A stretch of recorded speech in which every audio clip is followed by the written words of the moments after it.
musée de Gadagne, c'est l'inauguration en 1913. Tout a disparu à la Révolution, il ne restait plus rien. Et après, on a voulu remettre au début du 19e, elle est commandée vers 1720 et elle est posée en 25, et c'est la statue de Lemot que vous aviez. Mais je vous montre cette photo de 1920, c'est-à-dire la statue a déjà un siècle, et vous voyez que le bronze est complètement délavé. Il est délavé par tous les nettoyages, et le socle est noir de crasse et de lichen et autres et de pollution. Donc voilà, c'était quand on a trouvé le socle. Bien voilà, en résumé, tout ce que vous voyez, les traits rouges, ce sont des fissures. Vous voyez que ça n'était pas en bon état. Et très franchement, ce n'est pas du luxe, c'était urgent d'intervenir sur la dalle. Laquelle dalle, vous voyez, le pied arrière du cheval était posé sur des fissures.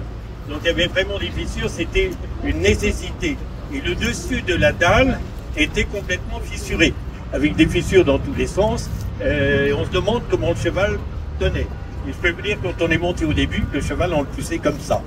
Donc vous tremblez à l'idée que les gens montaient dessus, et voilà. Si bien que le 12 juillet 23, voilà Louis XIV qui s'envole, avec un étaiement, et qui est descendu à ce moment-là.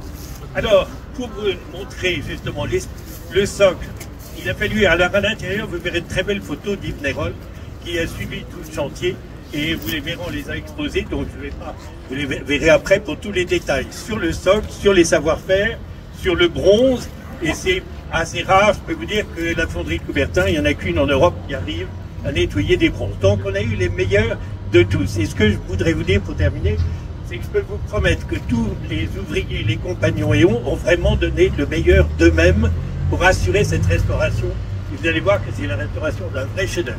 Alors je pense, si vous permettez, vous méritez d'être applaudi.